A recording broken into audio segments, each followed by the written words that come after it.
নমস্কাৰ বন্ধুসকল technical analysis for বিগিনাৰ্ছৰ আজি একাদশ অধ্যায়টোলৈ আপোনালোক সবকে স্বাগতম জনাইছো। আজিৰ ভিডিঅ'টোত আমি আৰু এটা ইন্টাৰেষ্টিং টেকনিক্যাল ইন্ডিকেটৰ্ছৰ বিষয়ে আলোচনা কৰিম আৰু সেইটো ইন্ডিকেটৰ হ'ল বলিঞ্জাৰ বেঞ্চ। সো ভিডিঅ'টোৰ শেষলৈকে নিশ্চয় চাব। ইয়াত আমি বলিঞ্জাৰ বেঞ্চ কি হয়, চাৰ্টত কেনেকৈ প্লট কৰিম আৰু এইটো ইন্ডিকেটৰ্ছৰ যোগেদি কেনেকৈ ধুনীয়া এটা ট্ৰেড প্লান বনাই পেলাই consistent profit income কৰিম। ঠিক আছে, তো ভিডিওটো শেষলৈকে চাব। তো আমি পলম নকৰি পেলাই সিধা স্টাৰ্ট কৰি দিও। বলিঞ্জাৰ বেঞ্চ কি হয়? Bollinger Bands are similar to moving averages except they are shifted above and below the price by a certain number of standard deviations to form an envelope around the price. So এইখিনি definition গাই পেলাই মই আপোনালোকক আমনি নকৰো। Bollinger Bands যেহেতু এইটো এটা বেঞ্চ হয়, বেঞ্চ মানে ইয়াতে এটা বাউন্ডাৰী থাকিব, ওপৰত এটা বাউন্ডাৰী থাকিব আৰু তলতো এটা বাউন্ডাৰী থাকিব আৰু মাজত এডাল মুভিং এভাৰেজ থাকিব। এই মিডিল যোনটো মুভিং এভাৰেজ ইয়াৰ এটা পাৰ্টিকুলাৰ ষ্টেণ্ডাৰ্ড ডেভিয়েশ্যনত আপাৰ বেণ্ডটো থাকিব, আপাৰ বেণ্ড বা আপাৰ এনভেলপ বুলি ক'ব পাৰে, আৰু পাৰ্টিকুলাৰ এটা ষ্টেণ্ডাৰ্ড ডেভিয়েশ্যনত লোৱাৰ বেণ্ডটো থাকিব বা লোৱাৰ এনভেলপটো থাকিব। ঠিক আছে, সো মুঠতে ইয়াত তিনিডাল মুভিং এভাৰেজ থাকিব, এটা আপাৰ এনভেলপ মুভিং এভাৰেজ, এটা লোৱাৰ এনভেলপ মুভিং এভাৰেজ আৰু এটা মিন। তিনডাল মুভিং এভাৰেজ লৈ পেলাই এটা বলিঞ্জাৰ বেঞ্চ ফৰ্ম হয়। ঠিক আছে, আৰু প্ৰাইচটো এই বেঞ্চৰ ভিতৰতে ট্ৰেড কৰি থাকে বা মুভ কৰি থাকে most of the time. So এইটোৱে হ'ল বলিঞ্জাৰ বেঞ্চ। তো গতিকে আমি বেঞ্চটোৰ বিষয়ে আৰু ডিটেইলছ বেছি আলোচনা নকৰো, আমি সিধা চাৰ্টত গুচি যাওঁ। চাৰ্টত গৈ পেলাই আমি আলোচনা কৰিম এইটো ইন্ডিকেটৰ ইউজ কৰি পেলাই কেনেকৈ ধুনীয়া এটা ট্ৰেড প্লান বনাব পাৰি। ঠিক আছে, আৰু এইখিনিতে মই আপোনালোকক অনুৰোধ কৰিব বিচাৰিম, যদি আপোনালোকে মোৰ চেনেলটো এতিয়ালৈ ছাবস্ক্ৰাইব নাই কৰা Updex Assamese, প্লিজ ছাবস্ক্ৰাইব কৰিব যাতে মোৰ চেনেলটো গ্ৰ' হয় আৰু আপোনালোকেও শ্বেয়াৰ মাৰ্কেটৰ জ্ঞানখিনি ফ্ৰীতে অৰ্জন কৰিব পাৰে। সো এনিৱে এতিয়া আমি জানি লওঁ বলিঞ্জাৰ বেঞ্চটো কেনেকৈ চাৰ্টত প্লট কৰিম। সো ইয়াত মই অলৰেডি বলিঞ্জাৰ বেঞ্চটো প্লট কৰি থৈ দিছোঁ। মই ইয়াতে এক্সিছ বেংকৰ চাৰ্টটো উলিয়াইছোঁ আৰু বলিঞ্জাৰ বেঞ্চটো আঁকি দিছোঁ। আৰু বলিঞ্জাৰ বেঞ্চটো কেনেকৈ আঁকিম, আপুনি যিকোনো চাৰ্টিং ছফ্টৱেৰ ইউজ কৰিব পাৰে। এইটো মই investing.com-ৰ চাৰ্টিং ছফ্টৱেৰ ইউজ কৰি আছোঁ। ইয়াতে আহি পেলাই চাব ইণ্ডিকেটাৰ্ছ। ঠিক আছে, ইণ্ডিকেটাৰ্ছত আপুনি চিম্পলি টাইপ কৰি দিব বলিঞ্জাৰ, BOL টাইপ কৰাৰ লগে লগে বলিঞ্জাৰ বেঞ্চটো আহি যাব। এনেকৈ টিপি দিব, আহি যাব। ইয়াত অলৰেডি দুডাল হৈ গ'ল, মই এটা কাটি দিওঁ। ঠিক আছে, সো এইটো হ'ল বলিঞ্জাৰ বেঞ্চ। সো বলিঞ্জাৰ বেঞ্চৰ এটা স্পেচিয়েলিটি হ'ল প্ৰাইচটো সদায় বেঞ্চৰ ভিতৰতে থাকে। আপুনি যদি চাই পুৰা চাৰ্টটো চাওক, পুৰা চাৰ্টটোত চালে আপুনি দেখা পাব প্ৰাইচটো কেতিয়াও বাহিৰত ওলাই নাই যোৱা। বাহিৰত যদিও ওলাই গৈছে অতি সোনকালে আকৌ ই বেঞ্চৰ ভিতৰত সোমাই গৈছে।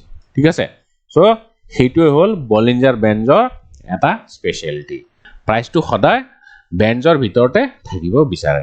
ঠিক আছে, তো যেনেকৈ মই অলপ আগতে ক'লো, ইয়াতে আপুনি তিনিডাল মুভিং এভাৰেজ পাব। যোনটো আপাৰ বেঞ্চ হয় এইটো হ'ল আপাৰ এনভেলপ। ঠিক আছে, আৰু এইটো হ'ল লোৱাৰ এনভেলপ আৰু মাজৰটো হ'ল আপোনাৰ মিন মুভিং এভাৰেজ। গতিকে এতিয়া আপুনি ট্ৰেড প্লান কেনেকৈ বনাব, বলিঞ্জাৰ বেঞ্চটো ইউজ কৰি পেলাই আপুনি কেনেকৈ ট্ৰেড প্লান বনাব বা কেনেকৈ ষ্ট্ৰেটেজি এটা বনাব। আপুনি ইয়াতে যেনেকৈ চালে প্ৰাইচটো সদায় চাৰ্টৰ ভিতৰতে থাকে, কেতিয়াবাহে বাহিৰত ওলায়। ঠিক আছে, ইয়াতে যেনেকৈ ওলাইছে, ইয়াতো ওলাইছে, এইখিনি জেগাতো ওলাইছে, মানে বহুত কম সময়ত বেঞ্চৰ পৰা প্ৰাইচটো বাহিৰত ওলায়। তো গতিকে আমি এইটো লক্ষ্য কৰি পেলাই এটা ট্ৰেড প্লান বনাব পাৰোঁ। আৰু সেইটো ট্ৰেড প্লান কি হ'ব, যেতিয়াই প্ৰাইচটো বেঞ্চৰ বাহিৰত ওলাব, আপাৰ এনভেলপৰ বাহিৰতো ওলাব পাৰে বা লোৱাৰ এনভেলপৰ বাহিৰতো ওলাব পাৰে। ঠিক আছে, যোনটো এনভেলপৰ বাহিৰত ওলায় আমি তাৰ অপজিট ডিৰেকশ্যনত ট্ৰেড ল'ম। যদি লোৱাৰ বেঞ্চটোৰ বাহিৰত ওলায় তেতিয়াহ'লে আমি লং পজিশ্যন বনাম, আৰু যদি আপাৰ বেঞ্চৰ বাহিৰত ওলায় তেতিয়াহ'লে আমি তাত শ্বৰ্ট পজিশ্যন বনাম। ইয়াতে চাওক ই প্ৰাইচটো বাহিৰত ওলাই গৈছে আৰু অতি সোনকালে ই ভিতৰতো আহি গৈছে। সো যেতিয়া এনেকৈ বাহিৰত ওলাব আপুনি কি কৰিব, আপুনি ৱেইট কৰিব। বাহিৰত ওলাই কেতিয়াবা ই বহুত দিন বাহিৰতে থাকে বহুত দিন মানে 4 5 6 7 দিন কেতিয়াবা থাকে সো আপনি ওয়েট কৰিব যেতিয়ালৈকে ই ভিতৰত নোহমায় তেতিয়ালৈকে আপনি তাত ট্ৰেড নলব বাহিৰত ওলাইছে আপনি ৰক সেকেন্ড ডে ৰব থাৰ্ড ডে ৰব ফোৰ্থ ডে ৰলে ফিফথ ডে চাও ই ভিতৰত সোমাইছে যেতিয়া ভিতৰত সোমাব তেতিয়া আপনি এটা ট্ৰেড ইনিশিয়েট কৰিব কেনেকে ট্ৰেড কৰিব আপনি যেতিয়া ক্লোজ হ'ব মাৰ্কেটটো ক্লোজ হোৱাৰ আগত সদায় ক্লোজিংৰ আগত আপনি অৰ্ডাৰটো প্লেস কৰি দিব ঠিক আছে সো সিদনা যেনেকে ইয়াতে ক্লোজ হৈছে ক্লোজ হোৱাৰ অলপ আগত মানে 3টাৰ পিছত আপনি অৰ্ডাৰ প্লেস কৰিব পাৰে এটো যেহেতু ডেইলি চাৰ্ট হয় আপনি পজিশনাল ট্ৰেড কৰিব লাগিব আৰু যদি ইন্টাৰডে ট্ৰেড কৰিব বিচাৰে তেতিয়া হলে আপনি ইদাৰ 15 মিনিট নহলে 5 মিনিটছৰ চাৰ্ট ইউজ কৰিব পাৰে ঠিক আছে সো মই সুইং ট্ৰেডিংৰ কাৰণে দেখাই আছো পজিশনাল ট্ৰেড আপনি ডেইলি চাৰ্টে ইউজ কৰিব লাগিব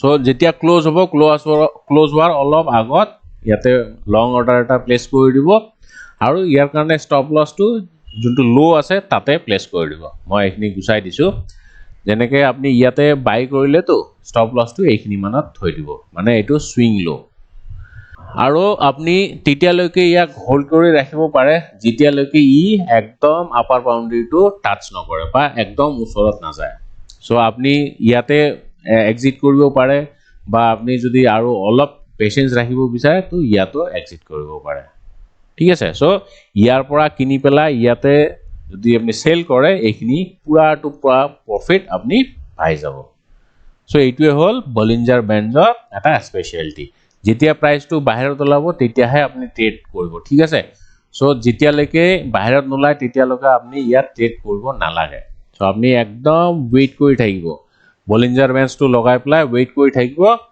কেতিয়া প্ৰাইসটো বাহিৰত ওলায় সো ইয়াতে চাওক যেনেকে ইয়াতো বাহিৰত ওলাই গৈছে তো আপনি ইয়াতে ট্ৰেডটো ইনিশিয়েট নকৰিব যেতিয়া ই ভিতৰত সোমাব ক্লোজিংৰ আগে আগে সো আপনি এই দিনৰ ট্ৰেড ইনিশিয়েট কৰিব পাৰে ইদিনাও কৰিব পাৰে সো যোনদিনা ভিতৰত আহি পেলাই ক্লোজিং দিব তাৰ অলপ আগত ইয়াতে সেল অৰ্ডাৰ প্লেস কৰি দিব যেহেতু আপাৰ বাউন্ডাৰীটো বাহিৰত ওলাইছে সো আপনি ইয়াতে সেল কৰিব লাগিব বা শৰ্ট কৰিব লাগিব আৰু এটো শৰ্ট আপনি ফিউচাৰছতে কৰিব পাৰে কাৰণ ক্যাশ মাৰ্কেটত আপনি শৰ্ট কৰি পেলাই কেৰি ফৰৱাৰ্ড কৰিব নোৱাৰে সো ফিউচাৰছত শৰ্ট কৰিব লাগিব বা ইন্টাৰডেত আপনি শৰ্ট সেল কৰিব পাৰে তাত একো ইস্যু নাই ঠিক আছে সো যেতিয়া বাহিৰত ওলাব তেতিয়াহে আপনি ইয়াত ট্ৰেড ইনিশিয়েট কৰিব তো এইটোৱে হল বলিঞ্জাৰ বেঞ্জৰ এটা স্পেশালিটি বলিঞ্জাৰ বেঞ্জ এটা ধুনিয়া ইন্ডিকেটৰ হয় কিন্তু এইটো ইন্ডিকেটৰ ইউজ কৰিবলা হয়তো আপনি ডেইলি ট্ৰেড কৰিব নোৱাৰিব কাৰণ ডেইলি মাৰ্কেটটো এনেকা এবনৰ্মাল মুভমেন্ট নেদেখায় চাৰ্টত আপনি হয়তো এতিয়ালে এটা বস্তু গম পাইছে ডেইলি এনেকে মুভমেন্ট নেদেখায় এটো বহুত ৰেয়াৰ হয় যেতিয়া অলপ এবনৰ্মাল মুভমেন্ট দিয়ে তেতিয়াহে আপনি এনেকে ট্ৰেড কৰিব সো ইয়াতে চাওক 2-3 দিন মান বাহিৰত আছিল যেতিয়া ভিতৰত সোমাব তেতিয়া আপনি তা ইয়াত ট্ৰেড ইনিশিয়েট কৰিব ঠিক আছে আৰু ইয়াক হোল্ড কৰিব একদম যোনটো অপোজিট বাউন্ডাৰী থাকিব বা বেঞ্চ থাকিব তাৰ ওচৰত যেতিয়া আহিব তেতিয়া আপনি এক্সিট কৰি দিব ঠিক আছে সো এইটোৱে হল বলিঞ্জাৰ বেঞ্জৰ থ্ৰু দি আপনি ইন্টাৰডে সুইং ট্ৰেড পজিশনাল ট্ৰেড সব কৰিব পাৰে সো আশা কৰো এই ভিডিওটোত মই যিমানখিনি কথা কলো সেইখিনি আপোনালোকে বুজি পাইছে যদি কিবা ডাউট থাকে কমেন্ট বক্সত লিখি পেলাই নিশ্চয় সুধিব আপনি আপোনাৰ আনসাৰটো পাই যাব সো আজিৰ ভিডিওটোত ইমানে থ্যাংক ইউ টেক কেয়াৰ